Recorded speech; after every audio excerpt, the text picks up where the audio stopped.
James Perkins, Mayor of Selma, and we have with us today Ms. Toya Crusoe, Dallas County EMA Director. She has some very important information to share with us as an update. Good afternoon, everyone.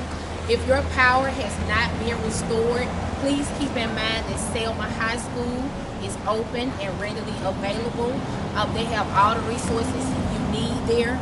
And also it is very, very important that you all register online or call 1-800-621-3362 to report any type of damages that you receive from the tornado.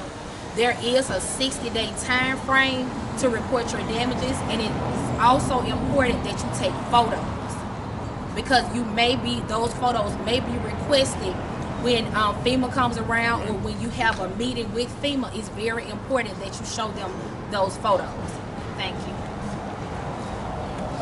Thank you, Toya. At this time, John Brown, Mr. John Brown, Executive Officer with Red Cross, is going to share some information. All right, good to be here, Mayor. Thank you so much. And thank you. EMA, thank you so much.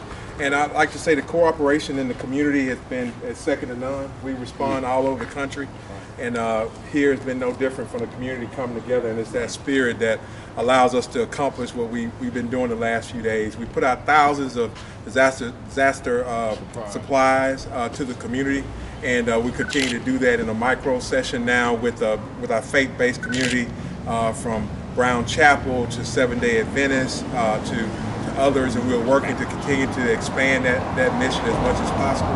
We continue mobile feeding and feeding at the shelter there at the high school, and we do tell folks as we're out in the community, hygiene, things like that, please go by the high school.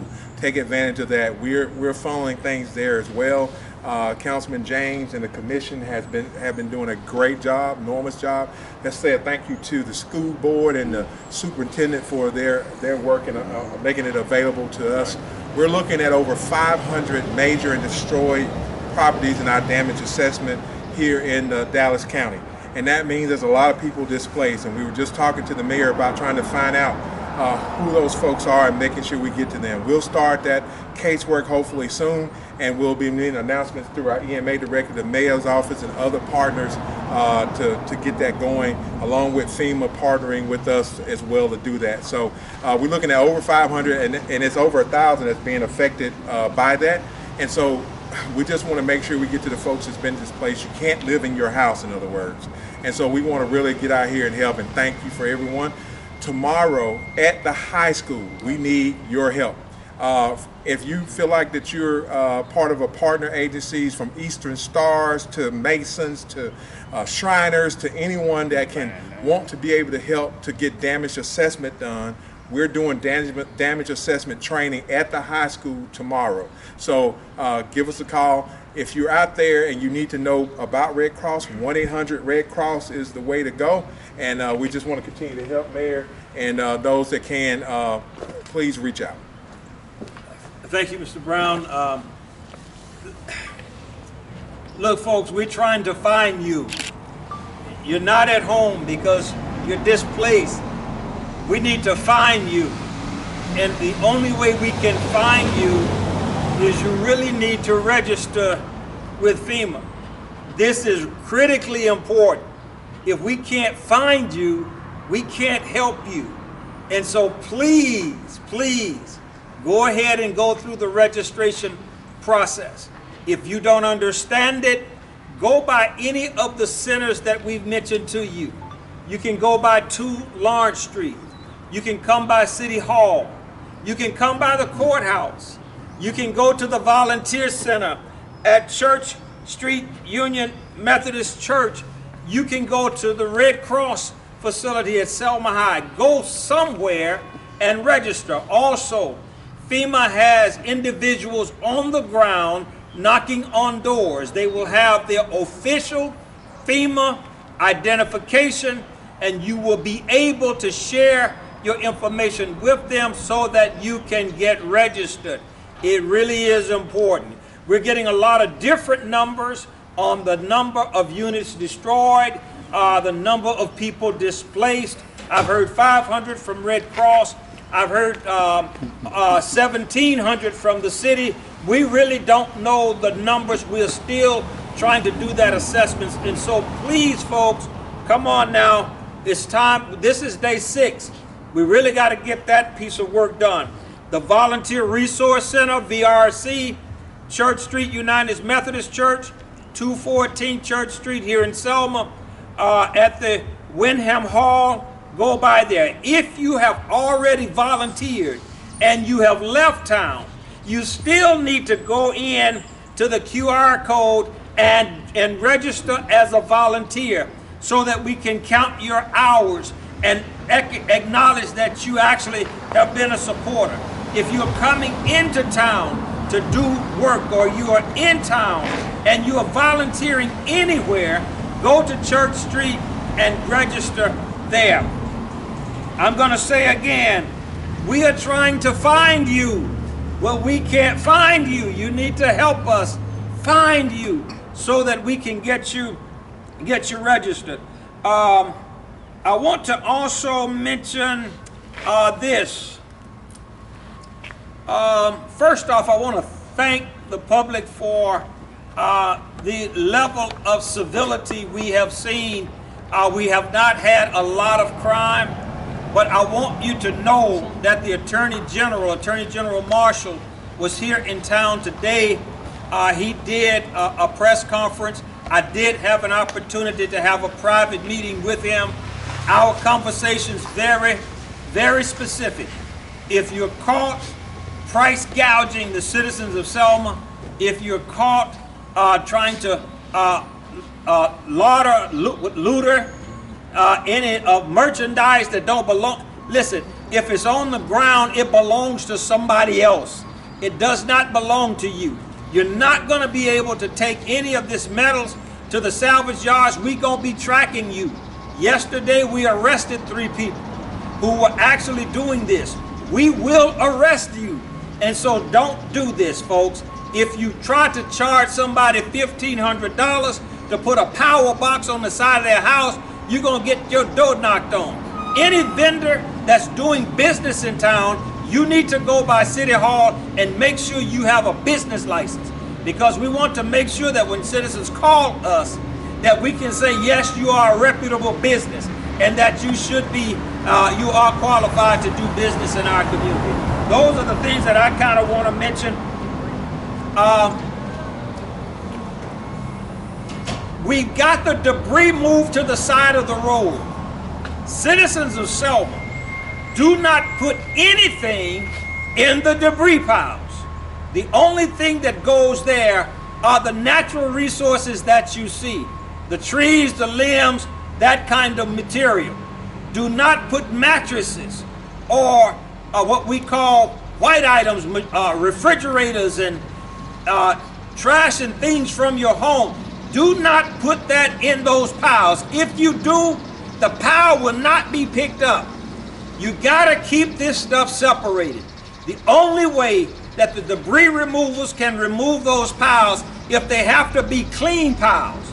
I'm asking you, if you have already put something in a debris pile, move it. Put it in a separate place. We'll address it later. But you cannot do that. And I'm hoping everyone understands that. This is critically important. These things are systems that we have to comply with in order to get this work done. I'm going to pause a moment for the truck to go by. Folks, we cannot put your household items in the landfill areas where we will be putting the debris. That would be a violation of the state code. Do not mix this stuff, because if you do, we can't pick the pile up. I'm repeating myself. Sometimes you say you have to tell folk what you're going to tell them and tell them what you told them before they get it. So I'm telling you 3 times, do not do that. That's critically important. That's all we have. I don't know, media, if you have any questions. I've got a few questions now. If with the debris, what about tin from their houses or from the roofing material? Is there a definition for debris? Definition for debris is a technical term, and it really is, and that is an excellent question, Randy. it really would be best to have that stuff when they pile it up to keep it separate. So wood products basically is what you're talking about? That's right. It is really important to keep that stuff separate. But if tin is in those, is commingled in the wood, we'll probably pick that up. But we're not mattresses, garbage, right, things like that. No, it will not be picked up. It won't be. Now the FEMA represent the ID that they have. Will it be a photo ID that they have with them, or is it some other type of an ID? It'll be official government ID. They'll have name tags on, and you'll be able to recognize them. Okay, they'll have their FEMA jackets on. They'll have the FEMA jacket and on. They will not ask you for money. Okay, all right. They will not ask you for money. People from the Red Cross are not going to ask you for money. Volunteers that we're sending out officially are not going to ask you for money. If you want to volunteer to make contributions, let us know. We'll let you know exactly how you can do that to ensure that your contribution gets to the right place. But that's not what, nobody's going to be coming around knocking on your door saying, give us some money. And again, if you got contractors coming around to do business, you really need to make sure they have a business license to do that business.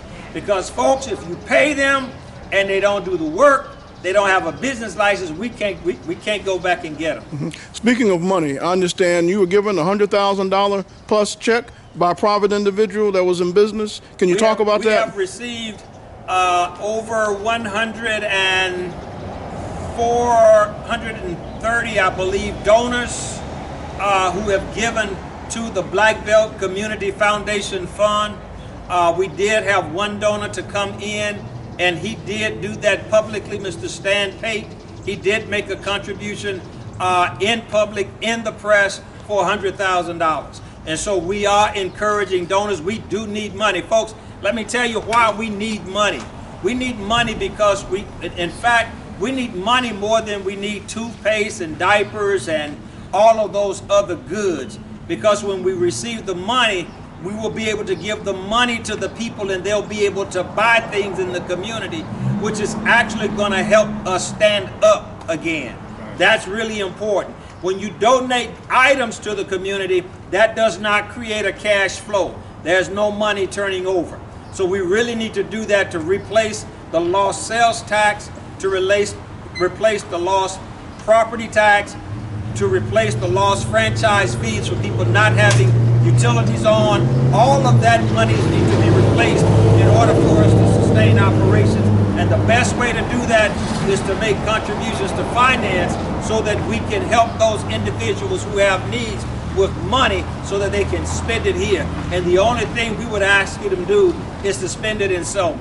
So the money will go through a city account and then be distributed, or how does that work? No, the money goes to the Black Belt Community Foundation. They have a group that will be vetting each of the contributions and will be making the contributions that way. There are other organizations that are also be making contributions and raising money, and we are hoping United Way, we're hoping Red Cross, that they will be doing the same thing that we're doing, and that is making sure the money hits the community. Now, I've had a listener or two have asked, what is the process for the National Guard? Are we in a situation where you would need the National Guard to come in and help do some of this boots on the ground work? Well, when you start talking about the National Guard, that sounds too much like martial law. And that's not something that any mayor that I know of would rush to do. I think right now what we want to do is continue to support our police department, continue to support our sheriff department, and we also want to continue to encourage municipalities as they have additional resources, send us a little help to do a few more things. But right now, that is not on the table. But if it was, you would have to initiate that? If it was, I would probably be the one to initiate it with a call to the governor, but she would be the one who would control that. Okay. And then what time is the training tomorrow? I think the training is at 10 o'clock. 10 o'clock? At the high school. And how long do you think it will last about? Usually that's a 2-hour class. Okay. 2-hour class. I think they're going to do it in 2 hours, but I can definitely get you the I can pull up the email to get you accurate information. I need to make sure you email Yeah, me. okay. Okay, all right, that's fine. Mhm. I'll try to look at it, but I got you. I got you. Okay. Any other questions? Client assistance. Yeah, client assistance. When the mayor talked about different agencies coming together to do client assistance, and we're an emergency gap organization, so we'll be looking at those major store folks that can't stay. That's why it's important that he knows where they are, and we know. And you'll be hearing announcements when we'll be working with different faith-based and the high school to set up an area for people to come in and give us their stories. We'll have their damage assessment matched up to their address. So any ID they have, we'll work through all that, and then we'll be giving emergency assistance. So we'll get through and make sure we communicate to you guys to get it out first. As soon as we get it identified, we're locking it down today. Hopefully by Friday we'll have something for you. The QR code. Where do we get the QR code? Where do volunteers find the QR code? It's in social media.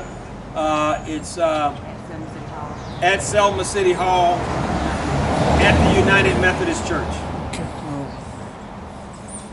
Okay. Okay. Let's continue to be supportive of one another. And I want to encourage the citizens. Folks, if you are living with a relative in another city or in another state, if you are a property owner and you have insurance and you're waiting for your insurance adjuster to show up, you still should register. Yes. You still should register with FEMA. Keep in mind, folks, with inflation, the cost of construction is significantly higher than it was when you bought your insurance. So the chances are great that you may be underinsured. That means that your insurance may pay, but you still may be eligible for FEMA support. So don't neglect the registration process. Don't sit on this. This is important. Mayor, can I add a little bit? Yes, please. If you have insurance, Red Cross is not one of call us. When you hear the announcement go out, when we talk to the mayor and the emergency management director, our emergency assistant is that gap that, it's not to cover y'all, but to help you get some of those crucial things. And as long as you've been affected, got major and destroyed damage, that's what even if you're insured. So don't let your insurance think we're not looking at any of that. We're not asking you to bring insurance papers. None of that. What about renters? A lot of the homes that were destroyed were people that are renting as opposed to actually own, that live in those houses. How does that work? Well, I've been in contact with Mr. Kennard Randolph, president of the Housing Authority. And in fact, we've spoken as recent as an hour ago. That's a real issue for us, trying to make sure that displaced people have housing here in Selma, in Dallas County. We don't have enough units, but what he is able to do is, if we have, as a last resort, if we have nothing, he can get you in a housing facility in another community. So we have collaborations with other housing authorities, and he can get you moved. But we are trying to avoid that at every cost. We want people to remain. Mm-hmm. All right? Okay. Thanks a lot, guys. Lots of good questions. Thank you all for helping us get the message. Okay. Thank you.